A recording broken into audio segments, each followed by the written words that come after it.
Good evening to all present here today. It's a wonderful sunny day and we have a wonderful speaker for today.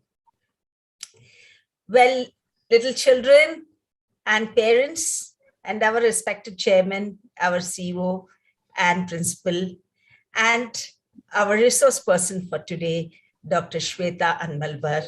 It's our pleasure to welcome you all for this webinar to understand from a global researcher what is her perspective of school education, particularly in India.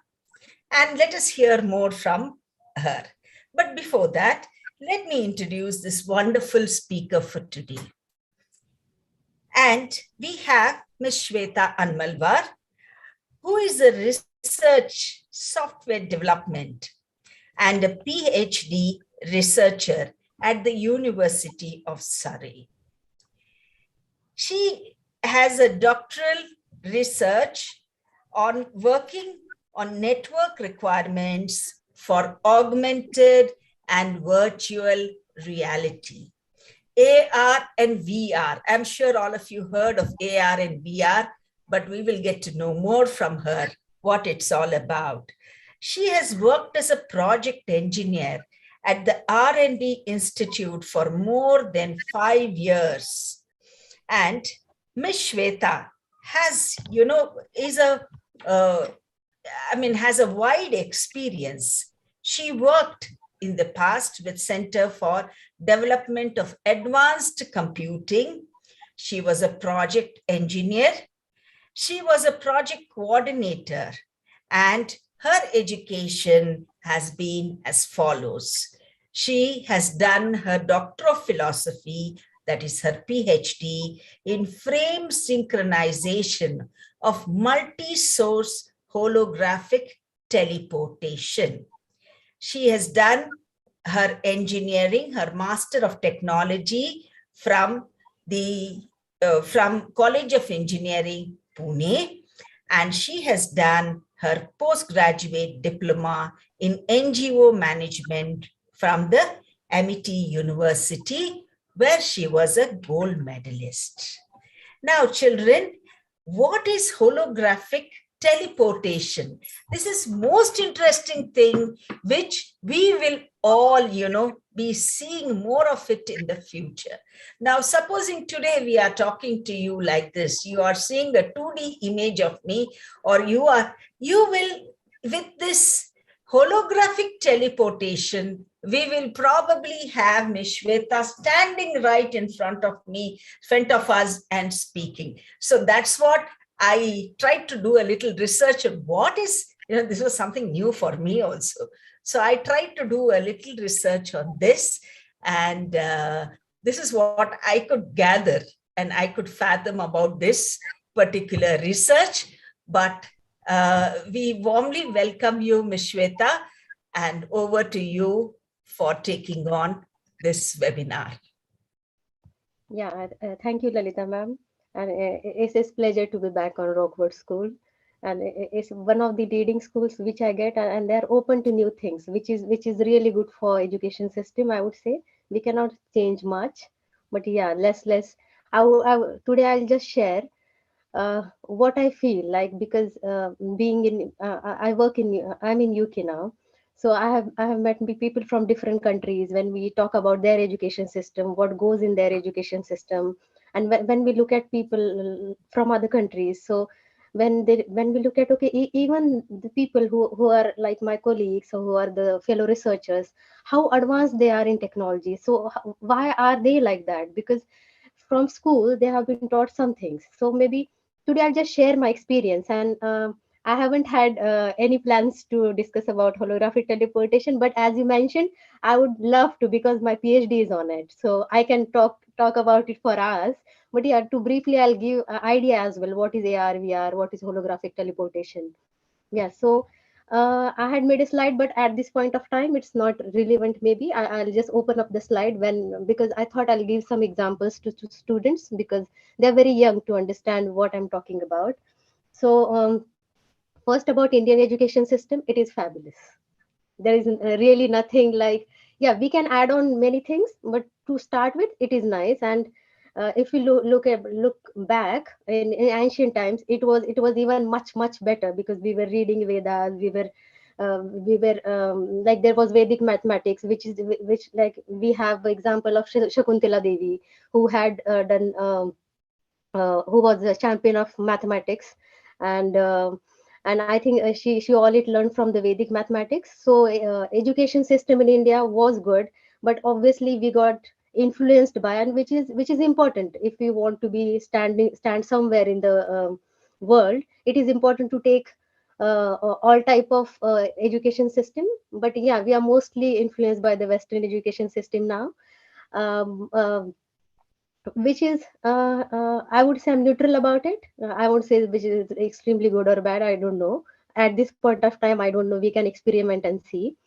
But what I feel right now is, in our education system, when I look at, I'm not talking this about children who are in until fourth or fifth class. No, I'm not talking about them. It's always better not to burden them much and let them enjoy their childhood. I think it is after fifth or sixth standard. What I feel is, what I felt was lacking was understanding of end-to-end systems. We study a lot of things. Like, for example, if I give you example of Google Maps. So let's make this session interactive. I don't want to bore the kids with my technical talk. So how many people does know, like how does Google Maps know your location? What kind of technology, or what is it that it uses? Because when nowadays when we go into the car, if we don't know the location, we use Google Maps. So how many of you, like, you can also put that in the chat. I'll see from here in the chat. What does Google map uses? Yeah, what kind of how does it know your location? What does it uses? Yeah, it would be nice if someone can unmute and just tell me. Yeah, specifically the kids. Sweta, they are hard muted. Maybe they may not be able to speak up. Okay, don't do that. Then you can write it in the chat. You can write it in the chat. Yeah, yeah. I want you to think a little bit. Yes, yes, yes. Yeah, is the right answer. Yeah. Okay, so yeah, as Narpadma and Vedikar from sixth grade, they said it because of satellites. So it is important to understand, if we use something, how this technology is working. And when we say satellite, and it is also about the app development on your phone, because even though satellite is getting something, displaying that the UI design, everything goes into making that app. So when we see one app, it's not only one thing which is, because there is one thing, main thing, as most of you, as I'm very glad most of you has answered, is satellite. But how you make the app, right? How you make the UI is user interface. Like when you look at the app, how does it look like? That is user interface. Is it intuitive? Like, do you have to struggle a lot of it? No, for Google Maps we don't have to do it, right? So there are so many other things as well. Maybe I'm also missing some of the things from it. There are so many things which goes into making one product, right? So when I look back, like until 10th standard, because when Rama sir requested me for the talk, and we just discussing about what to talk about, like we just had like a quite like 10-15 minutes brainstorming what to talk about. So I really thought about, when I was in school until 10th standard, I'm saying, what was lacking. What I feel now is, whatever I learned was very helpful, right? Whatever learned was very helpful, but there was nothing like a kind of project or kind of a dedicated optional, even though it is optional, not even an optional subject, to connect these things together, right? In school there are so many projects, like, okay, we have to make a certain kind of project using recyclable products, or I can hear about these products when my friends talk about their children are doing that. But I never saw anything. Because in India, what we are lacking is, in India overall, if I say, there are one thing which I felt was lacking is, we are not much into making products. Because why we are not into making products? Because we don't understand, right? So let's take an example of a laptop. And I'm gonna go into the whole life cycle of a laptop, because that just intuitively came to me, because laptop is in front of me, because it was easier to pick up for me. So when you look at the laptop, so for making a laptop, what do you think would need for making a laptop? You can put that in the chat, and we'll talk about the laptop, the whole thing, until this Zoom app, how we are seeing each other. Yeah. So what all we need for the laptop? Like maybe we need metals to make a laptop, because metal is important. From there we'll be making the chips, right? From there we are making the microcontrollers. From there we are developing the algorithms for GPS.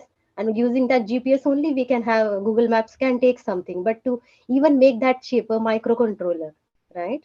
So there are so many. Yeah. Camera, microcontroller, metal chip. Yeah. So when we look at the micro laptop, so let's go from the starting, from the scratch, how we make a laptop. First thing, we will do some kind of mining, right? So there is a mining industry there, right? So they are doing mining, and by taking those metal, where we are making some chip.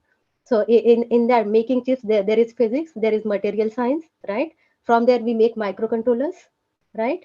So these nanotechnologies, everything goes into these chips and making microcontrollers. On microcontrollers, we have some algorithms, right? These are GPS, Wi-Fi, other systems, right? Then companies take these products, they take these chips, and there is like, we need a camera for this, we need a sound system for this, we need keyboard for this. These all these are all the products which are developed separately.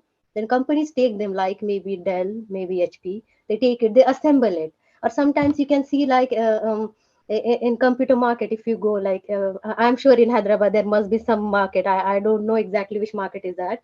Yeah, but there are some market which are only related to the computers and their systems. They also take it, then they assemble it, and this is how and after that there is operating system on it. There are so many choices of operating system. Someone's are user friendly, someone's are programmer friendly, I would say. Yeah, so this is how we go from the scratch. So if we look back on it, okay, there is a mining industry there. Okay, there comes people who makes algorithm. There are people who make operating system. There are people um, who are into making the applications, like even the Microsoft PowerPoint we use, Microsoft Word we use. The Zoom is also an application, is a software program. So there is a software industry involved. So if you look at it now, everything is involved in making one product, right? It's not necessary that for every product everything is involved, but there, for every product there are more than two or three industries involved. So if we understand, okay, this is how the flow is going, and there is an opportunity to innovate, right? There's opportunity in material science, there is opportunity in making new softwares. There is even opportunity to have I would say, like in laptops as well, there are different variations. Some laptops are gamer friendly because they have a higher number of CPU cores. When I say cores, it's just like distributing the task. If I have more number of cores, it's called as CPUs. My computer is even much more faster, my laptop is faster. So what I felt was, because we don't know the end to end thing, and in school how could we do it? Because whatever we learned from science, and whatever we learn from I would say, like mostly science, or maybe in computers, or in some others. Because see, in chips there is material science, right? So we cannot say science is totally different from what we do in technology or something. So there is a correlation. So I think here I felt maybe teachers, and I won't see students here initially to make some projects here. Teachers, and doing some brainstorming on how can we connect two three subjects together, like let it I won't say disciplinary, but like merging two or three subjects together and making one project out of it. And if student and for student, because they are like we cannot expect them to find out everything for themselves, but some guidelines, a little bit of guidelines if we give them, and if we merge two three subjects, right? How it is connected to this. So if I look back at the let's take the odd one, like history. Okay, let's take the odd one, history, and let's take something from social science or something, right? Sorry, something from actual science. So if we look at why history is important, right? Because when we develop any product, we look at the market survey, we look at the even for the research, we look at the literature review, right? So that is also history for us, even though not like very ancient times, but it is also history, what happened previously. Okay, whatever we are trying to do, has it been already done? If not, then what can we do in it? So this is how we approach history, right? This is how I connect that topic of history to the literature survey, right? And then if I, so my suggestion would be, or if I look back and I would see like, oh, it would have been really nice if I had something like that. I would see like 2 3 subjects, teacher coming together, designing something in which they'll have to look for some literature review, like that comes under history, or maybe something from history is connected in it. You never know. So I think, yeah, that would be helpful. And I have learned that while I was working, and specifically when I came here for PhD, and then you meet people from so many countries. And then I realized, oh, there are so many things lacking, because I think recently there was news from Singapore, or I may be wrong here, but there was some Singapore, I guess, that they are making programming, C, and artificial intelligence compulsory. They are introducing these things as a subject in the school. So obviously, when our kids now they'll graduate, the kids of their age who are learning programming, artificial intelligence, when they meet them in some other country, when they go for work or PhD, or just for tourism, when they meet these people, they know much more than us, because they have learned it in their schools, right? So I think we are lacking little bit there, but obviously we can always catch up. Indians are very hardworking first, and they're very intelligent as well. So we can take up anything, and that's what I said. There is our education system is already fabulous. We just have to add a couple of things. That's it. And yeah, so coming, this is all what I wanted to talk about today. But yeah, touching upon, because I'm tempted to talk about it because it's my PhD topic, holographic teleportation. I'll just give a little bit glimpse of, because this kind of topic is not there in India yet. Yeah, AR/VR is there, but holographic teleportation, I haven't heard of it yet. So when you say AR is augmented reality. Okay, augmenting something is adding something. So when you open your smartphones and cameras, and nowadays, I think specifically it's with the women, they open the camera, and then you can have goggles, and kids also can have cap on their head. So in the camera there are so many options nowadays. So you just look like this, but instead of your spec, you will have a goggle here, right? You can just click and do it. So you're adding that goggle to your reality. So that becomes augmented reality. That is also one of the simplest example of augmented reality. And then virtual reality. In virtual reality, nothing is like I was real, like I was a real person. Goggle was adding to me, so it was augmenting. But in virtual reality, everything is nothing is real in it, because you wear something and you go in a simulated environment. Sometimes, like, there were so many games, and I could see people see them walking on the moon, doing the bungee jumping, because it tricks your mind to believe that whatever you are seeing in the simulated environment is true, right? So that is virtual reality. And there comes like the new kind of reality, which is called as mixed reality. And all of this together are come under the umbrella term called as extended reality. So touching upon a little bit on mixed reality, in mixed reality, as Lalita ma'am said, and I'm so happy that, it's sometimes difficult for me to make people understand what I'm trying to say. So I think she has put it in a very nice word. It's just like you wear but for that we would need some kind of head mounted displays, like Microsoft HoloLens or Oculus, I think, Vivo something. Yeah, so we would need a head mounted display for now. Maybe in future there will be technology, just like, lens, we can put something here and we can see people. That kind of technology may also come in future. It's not there. So because this is a Zoom call and you can just see me in 2D, right? When you look at this, you can just look at the 2 dimensions. You don't know my finger can be this, can be have this much of depth. Until I do this, you don't know how much is the depth, right? So you can only see the 2 dimensions of it, right?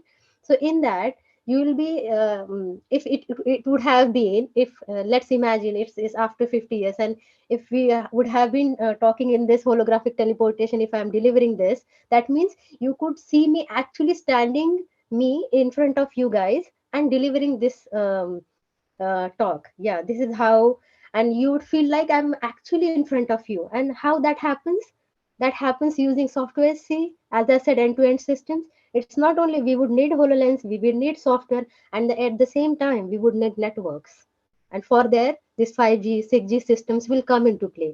So when we see a product or when we see something, so there is more than one discipline which is involved in it. And this is somewhere we are lacking in India, interdisciplinary thing. We are lacking there. Okay.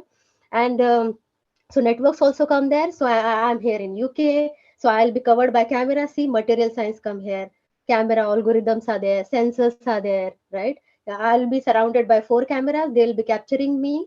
And so we call it as when they capture 4 camera sensor cameras capture me and they make an image, we call it a hologram. Okay. And that hologram is go to the client. And what does client do? So it cannot take hologram as it is just like that, right? So there is a mathematics comes there, right? It takes point cloud. So point cloud is like in X, Y, Z. So if you can see here, this flower here, okay. So when I point here, so in some in our coordinate system, it's some X, Y, Z point, right? So here it can be +1, for example. Here it becomes -1, -2, -3, -4, right? And if I go in the direction, let's take it as positive, +1, +2, +3, +4. So if I want to teleport this, holographically teleport this flower, I need to take those coordinates and put them into the client. And I'll be sending only those points and associated color because this is yellow color, right? I cannot forget the color. So point and associated color. I'll compress them. I'll send them over to the server. There, based on this point and color, this image is reconstructed, right? Computer vision comes here. See, more than one. I think it cannot, like any product or anything, cannot only belong to one discipline. No, that is I would say a biggest illusion if someone have. So it will be compressed at the server. Okay, then that image will be recreated using these point clouds, using this XYZ +-1 points, right? And this flower will be again in front of you in 3D. Why it is 3D? Because we are taking Z. Z is for depth. This is X and this is depth. So you can see that like you can move around, right? It's called a 6 degree of freedom as well, moving around. So this is how this holographic teleport, and to see that, we for state of that we need HoloLenses. We need head mounted display for that. So this is how this holographic teleportation works. And this is, I just spoke this about the single person, because I'm a single person. I'll be holographically teleported to the single person. But in future, I can be in UK. You guys, like, let's take the example of India. I'm from Maharashtra. I'll be in Maharashtra. You guys are in Andhra Pradesh. Um, some other people from Kerala, someone from the Jammu Kashmir. All of us can do the group chat, do the group interactions using this holographic teleportation. This is something advanced, and I work in it. Yeah. So this is how it will go. And when we think about any research or anything, we cannot be only stuck to one discipline. Okay, I'll only see the network, right? We have to little bit look at something else as well. If you want to develop the product, I'm specifically talking about if you want to have that kind of thinking. Yeah. So this is what the holographic teleportation is. And I understand if you don't understand much, and because it's heavier to grasp, because there are so many technical terms. But yeah, this is how holographic teleportation would work. Like, instead of this 2D Zoom call, we will have a 3D Zoom call where our mind will think that we are really standing in front of each other and speaking. Yeah, like if I want to take it in a very, very broader terms, it is like that. Yeah. So that's all from my side, and I'm open to all the questions, and if there is anything I can answer, I'll be happy. Thank you. Thank you, Ms. Sweta. I think you have put in a nutshell what children need to know about and what additionally is required for the students in our country. Now, for this, what we are also doing is, see, normally when you take our classes, we do to a certain extent, develop the skills which are essential for children.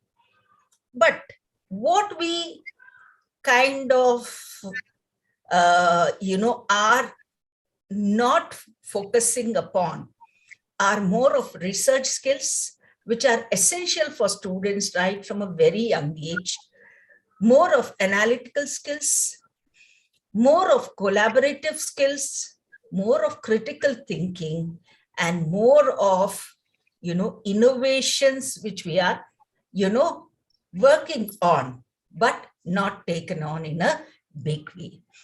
But at Rockwoods, what we are doing is because, we are within a curricular system. And in a curricular system, there is a certain way or a certain pattern of taking the education forward.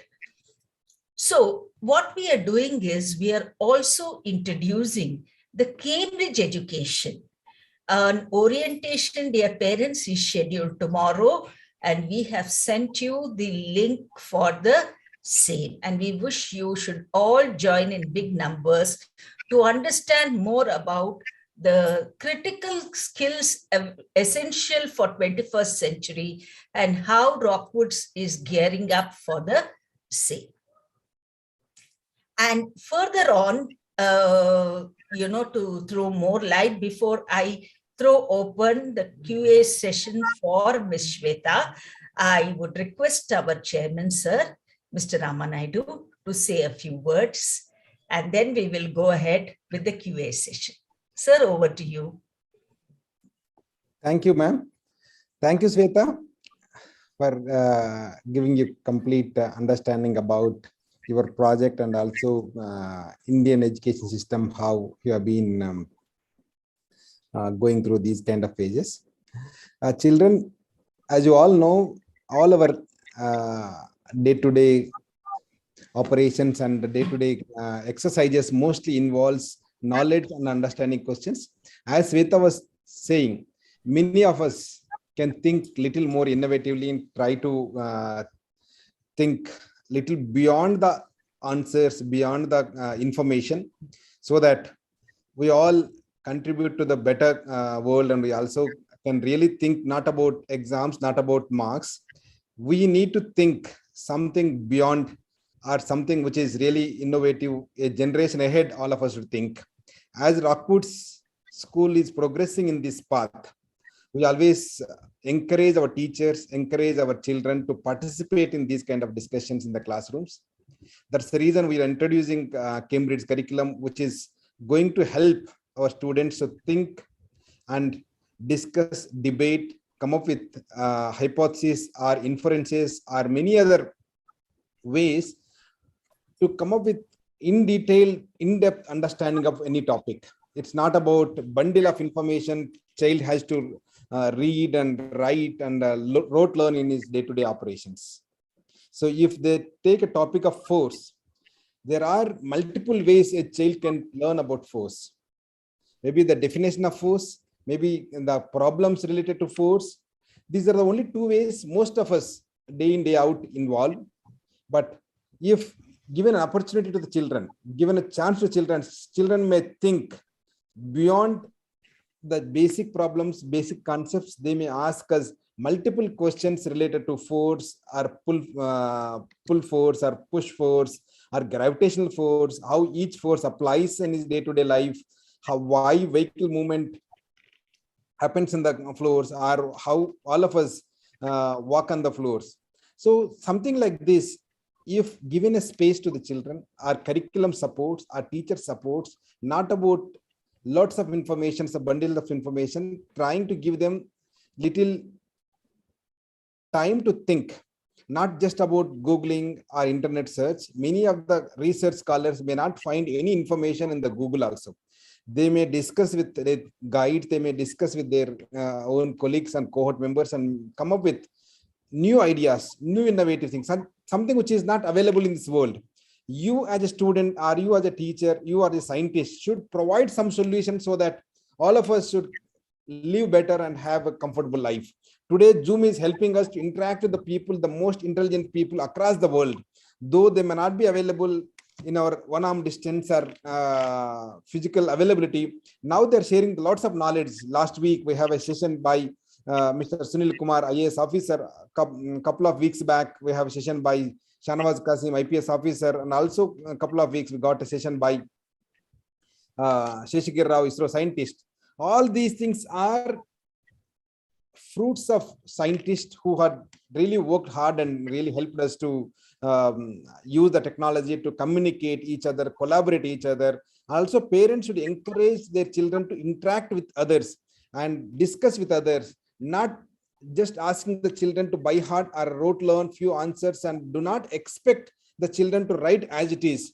Let them score even 10 marks out of 100. If we can think something most innovatively and improve his critical thinking skills, improve his problem solvability, else you should appreciate. These things will only happen as elders and parents when you spend good amount of time with your children. Give them opportunity to play in the kitchens, give them opportunity to play in your dining rooms, give them opportunity to experiment with lot of things at home. Do not discourage them if they spoil something, or do not shout at them if they do something which is not really going to help you. So all these things will only help when you as a parent, we as teachers will give an opportunity to the children to solve the problems, write the thesis, come up with the hypothesis, say some models, and give them opportunity to present to all of us in the classroom. A grade 2 student also can talk about gravitation. Other day we were trying to have a demo on Oxford Cambridge curriculum.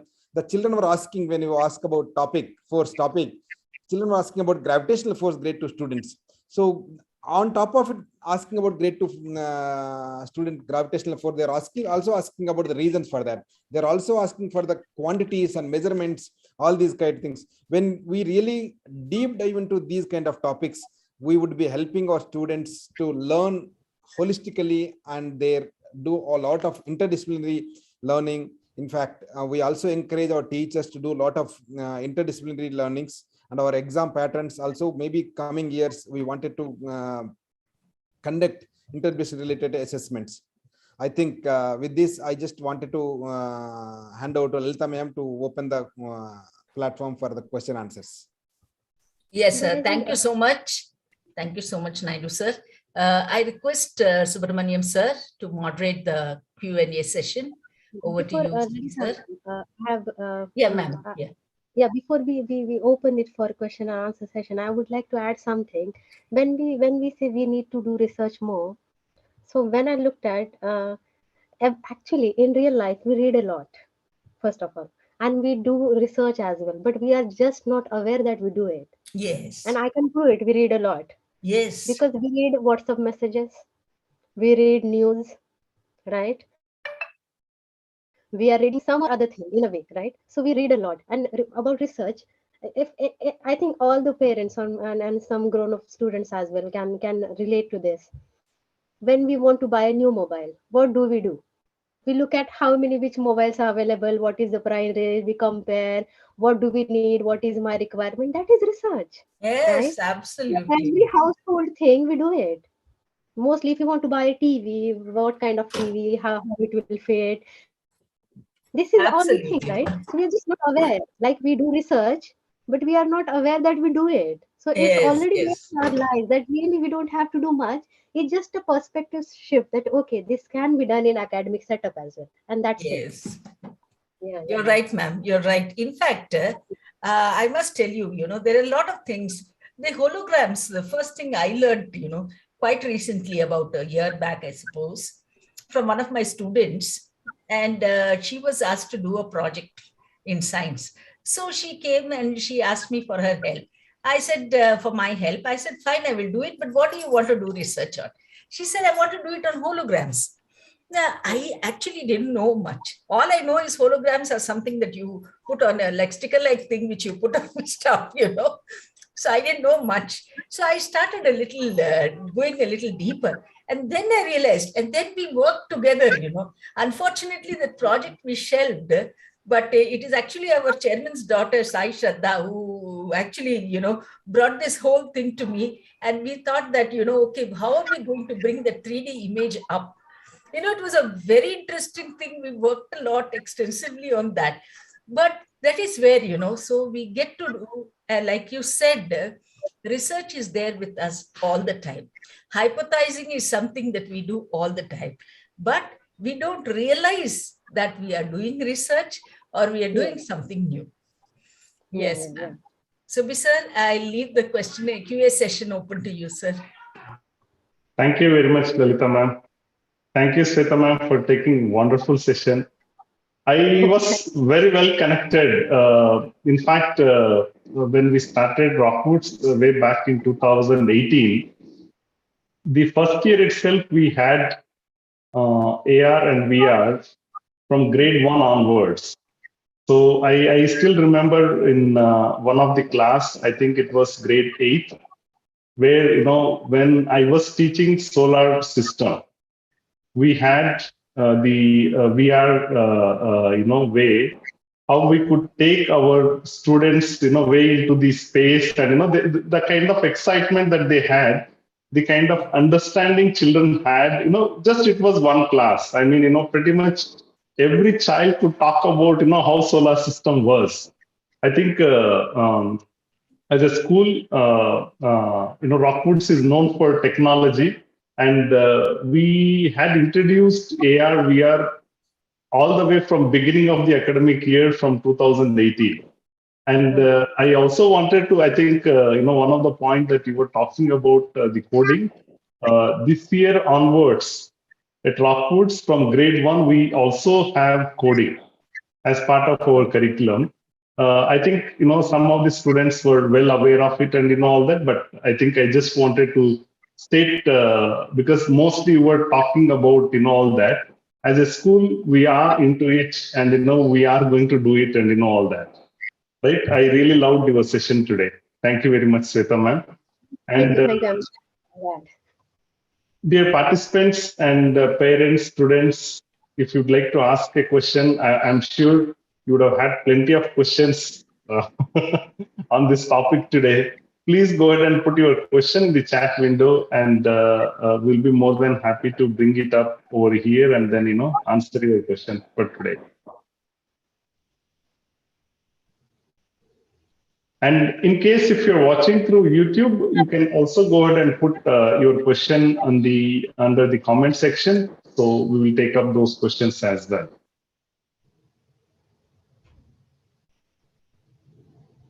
I think Rockwood has got very technical founders, so I think technology is already. Yeah, there is a question. Good evening, ma'am. Can you explain the advantages and the disadvantages of holographic technology, please? Yeah. So I think let's go into the advantages first, because it has not been like, I won't say it's completely developed and we are using this. The way we are using Zoom, if you started using it, then we can say, okay, it is developed and there's something, because it also needs support from networks. Its advantages are, first of all, it can be we can use it for communication. There would be no need to travel anymore. We can always be present in front of each other, so air travel, everything is just cut off. And second thing is like, not specifically holographic, but nowadays I think there was one presentation, there were some people from Russia, they were presenting something on holographic. So they were using it for the medical purposes, and they have even demonstrated that how surgeries can be done using these technologies. So there are a lot of advantages. Yeah, but if I want to touch the disadvantage, even in education system, there are a lot of advantages of it. But if I want to touch upon the disadvantages, I think human presence, nothing can replace human presence. When we actually meet people, they have their energy, their aura, when you talk to people, and I think nothing can replace that physical presence, not even a holographic presence. So it's I think that's the disadvantages I would see. Other than that, I can't see much. And at the same time, it's a lot of energy, right? I think there was one documentary on Netflix, which I forgot its name because I've been watching so many of them. I think it's Mind Explained. I think Explained. The series is explained on Netflix. They were explaining, even for doing one Google search, you are taking as much edge energy for some second of bulb light, right? So when we look at it, because when we do something, it goes to some exchanges. they also need some electricity. So we think, okay, I'm just on internet, but no, there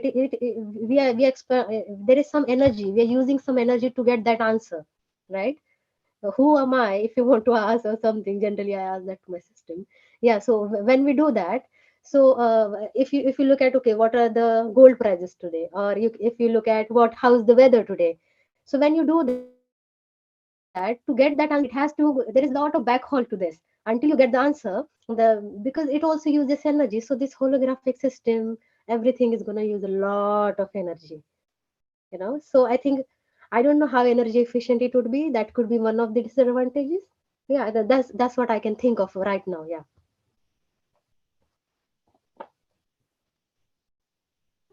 And ma'am, I think there was one question when we had this technology at Rockwoods. We had one concern: how safe, especially, I think not holographic perspective, from the VR perspective, how safe it is going to be, especially for children, because the moment they are into that virtual, reality mode and all that, they will not really know what is, physically around them, and that was something which we were concerned, and we were talking to parents, and it has to be very safe, and all that.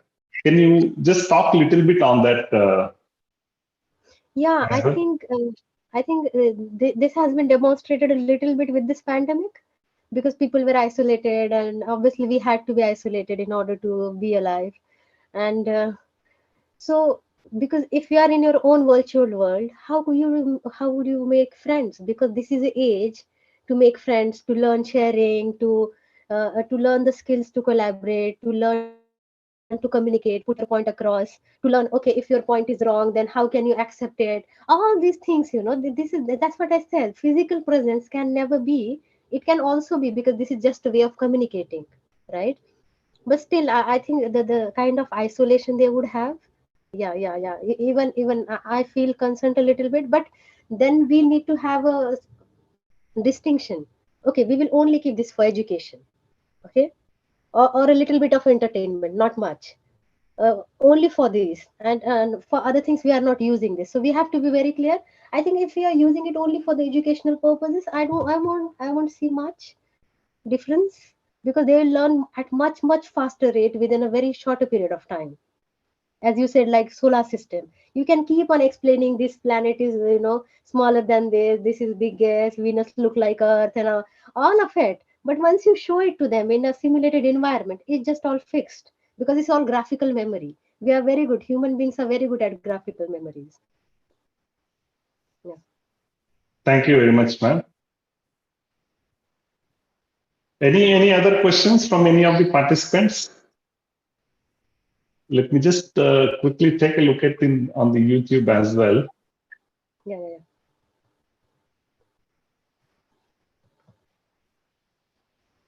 And there is, I think, this question is maybe from one of the teacher.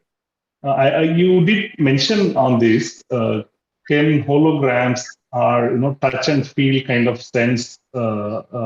Can we have that? Yeah, actually, very interesting it is. Like recently, like people are trying. There is one project called as eNose. I think anyone can read about it. I think it's from Japan or something. So they are trying to, um, I would say, simulate only, or are trying to get that smelling sense first. So there is projects like eNose. People are also trying to have the touch sense, but it's in a very preliminary stage right now. Like it's not like very much, just like, because this audio visual, so a lot of people know about at least hologram now. By the way, when we say hologram, so if you really when I was actually doing my literature, so with my research, like looking at what is in the history, it's kind of Greek word, holo is complete, gram is measurement, complete measurement, right? If you want to holographically teleport one body from another body, we need to measure completely, but we are measuring using xyz coordinate, right? So complete measurement, that is hologram. Okay. Yeah, so they are into to answer the questions about smell and taste. They are into very preliminary stage, infant stages. They are. Yeah. Okay. And one more question. Yeah, please go ahead. Subhi, go ahead. Fine. Yeah.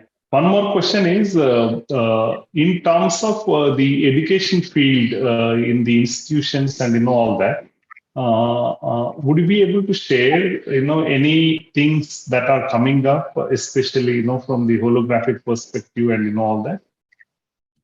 Subhi sir, can you repeat which field you said? Educational field. Educational field. In the education, yeah. Yeah, I think I could see there are a lot of opportunities in education field. And I think I had a long discussion with Rama sir the other day. And yeah, there are so many things which could be done in education. And AR, VR, so whatever our activities are going on, the way I see it, if I want to make a product out of here or something, the way I see it, whatever is already going, how can we help using the AR, VR thing, right? So in education, there could be a lot of help. In medical field, there could be a lot of help. In tourism, there could be a lot of help. In marketing, it's already using, the company IKEA already uses this kind of AR thing for the marketing of their products, for the furniture.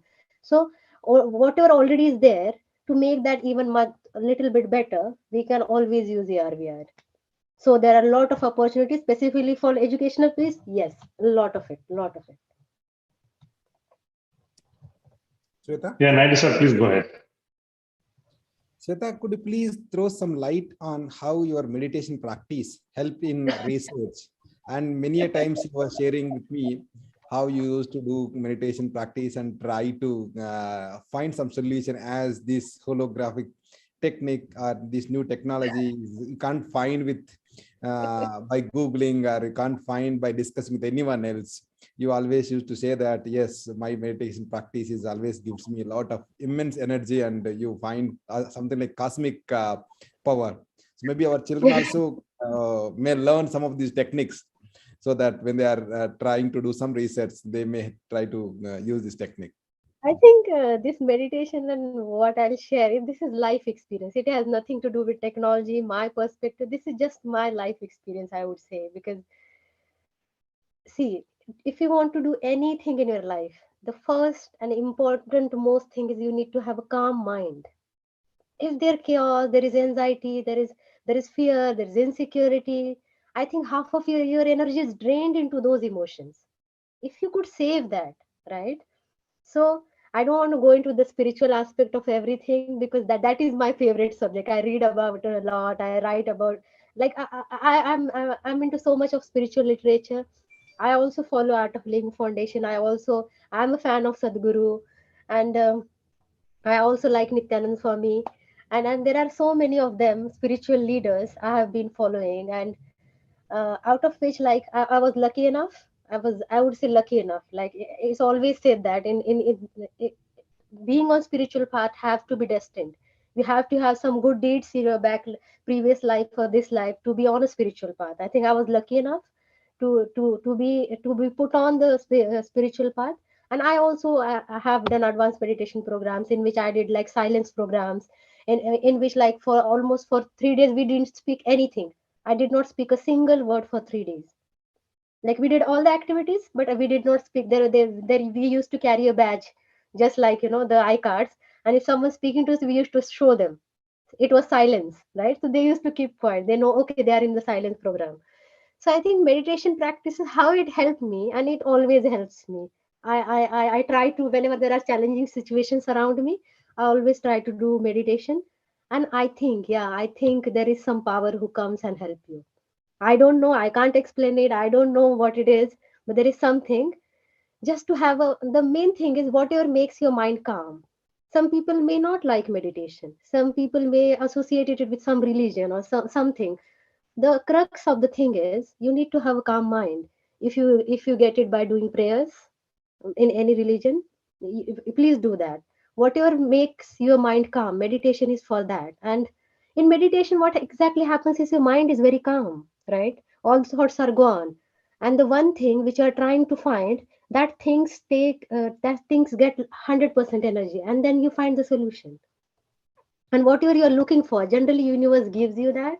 Universe is quite kind and benevolent, I would say. And it just matter, like, just calm your mind. Calm your mind. So calm mind, peaceful mind. And how it comes, if you have a lot of positive thoughts. There what the positivity it comes, right? If you like, even if you have conflict with someone, if you have something with someone, and if you just make peace with it, okay, accept people and situations as they are. This is the number one thing, and this is what they taught us in Art of Living Foundation. There are 5 basic principles in Art of Living Foundations. It's like, don't become, football of others' emotions. Keep your remote to yourself. That means some other person should not determine what your mood will be. No matter how they react, you're always calm. And that's what Sadhguru also says. So whenever I listen to these things, these are the same principle. All the spiritual leaders, they're trying to say the same thing. Just have a calm mind. To have that, do whatever you want to do. And put that 100% energy into work. And if possible, just concentrating on your breathing. If it's not always possible to go and sit for half an hour meditation, it's not even possible. So whenever I think my mind is moving faster and the time is like it's just 1 minute, but I have thought so much, I just take deep breath. Just 10-15 breaths and I'm back to present moment. Because when my mind is, everyone's mind, when we are anxious, our mind moves so fast because it's in the future, it's not in the present. So being in present is important. So this is just overall experience. I want to say, like, yeah, it has immensely helped me with my research work, with my other life situations. It has helped me with everything. But yes, it also helped with academics, because nowadays I could see that when I was in school, I feel we were very, very innocent, and I think I'm very glad that my school was not like, because now students are very, very competitive, which is really nice, but that must be giving them stress, because now I heard like 10 student, 9 student, they're having stress, and we were like, okay, there was pressure from like family, okay, this is 10th standard, you have to study and all that, but there was no stress. Nowadays there is a lot of stress people are having because a lot of exposure of information, because there is information available everywhere, right? Back then there was not much YouTube, there was not much Google, there was nothing much. So people are like, that stage when you get the stress, when you are in degree or something, that has that has come much earlier now, like in 10th 9th standard, students are much stressed. So I would say start with taking deep breaths when you feel, okay, your mind is moving faster, you're anxious, feeling insecure of anything in life. Taking deep breaths, 10, 15 deep breaths, and then you go back to work, your studies, and then slowly start, just, go on internet, whichever the spiritual leader you feel like following, just follow it. I won't say, okay, this leader is bad, that leader is bad. No, it's just like, if you are destined to get some information, you will get it from someone. That's it. That's how I feel it. So just start following anyone, just start doing 5 minutes of meditation, 10 minutes of meditation. If you like it, do it. If you don't like it, some people like to do gardening, some people like to do cooking, some people like to do something else. So whatever makes your mind calm. I think that making my mind calm has given me a lot of answers. Yeah, that is it. Like, we can talk about all the other miracles, but I think it's not relevant here. So one child was raising hand continuously. Can we help Yeah, him to unmute? Okay. Who was the child? Do you remember the name? Some student WNP starts with. Okay. Any student, any participant, if you wanted to ask a question, please go ahead and raise hand. We'll give opportunity for you to raise your question directly to the speaker.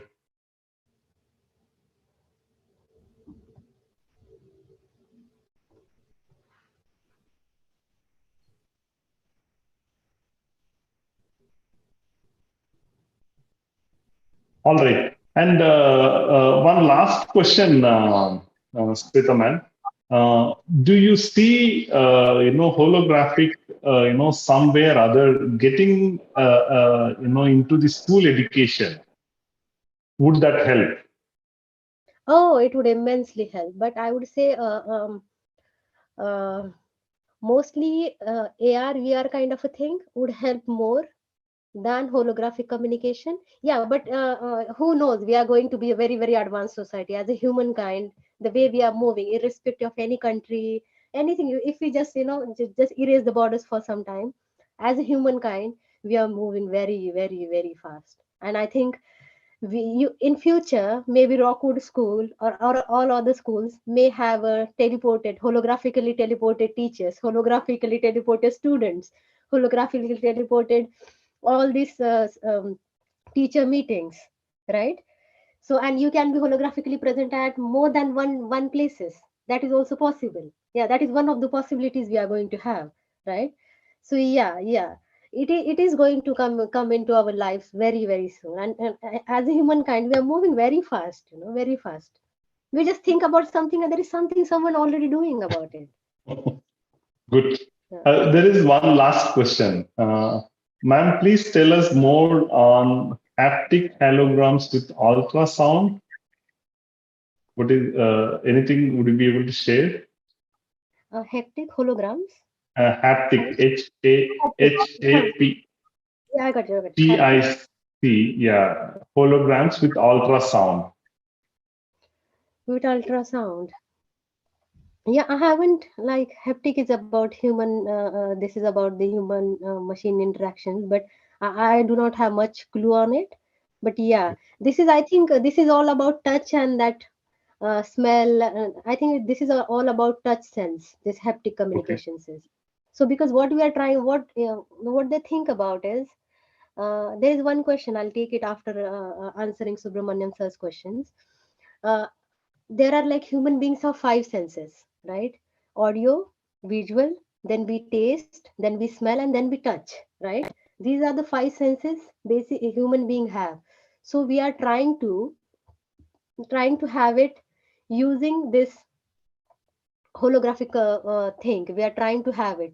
So when now we say hologram, there is only mostly predominantly video.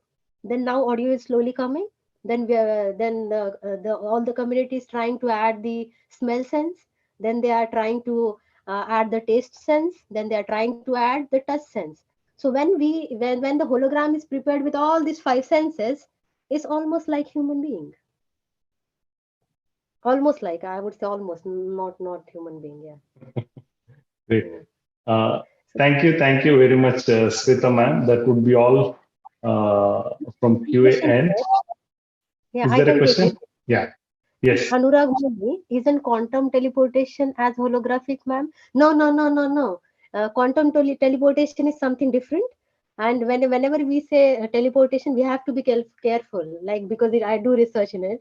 So I always say holographic teleportation, right? It's not about quantum teleportation. Quantum teleportation is different, because in quantum teleportation we are saying that this human body will distribute in something, gets into something, and the body will be again made or something. The concept is like that in quantum teleportation. But in holographic teleportation, we are just taking this point cloud, which I just explained you about. We are just capturing that, and we are making the image, we are breaking it again, we are going somewhere wherever we want to reproduce it, right? So it's just all about images here, but they merge with reality so much you feel like, okay, it's the real someone who is standing in front of me, and I can speak with them. Yeah, so it's different. Quantum teleportation and holographic teleportation, they are different. Should be some student from Nagar. Monica raised her hand. I give opportunity to unmute. Monica Chaudhary.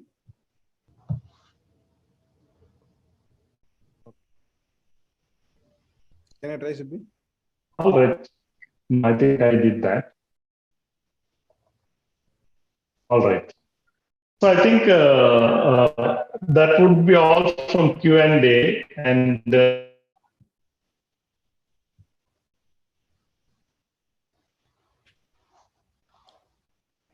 Yeah, I can't hear. Subbi lost the connection.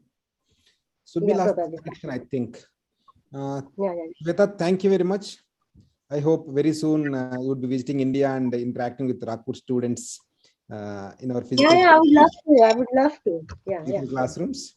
Maybe we are trying to experiment with your educational product on hologram technology. Yeah. Fingers crossed. Very Yeah. soon we'll be able to use that as a prototype. Hope Yeah. we all learned a lot with you. Thank you all. Yeah. Thank you. Thanks for inviting me, and nice to meet all the kids. Yeah, thank you. Thank you very much, ma'am. Thank you. Yeah.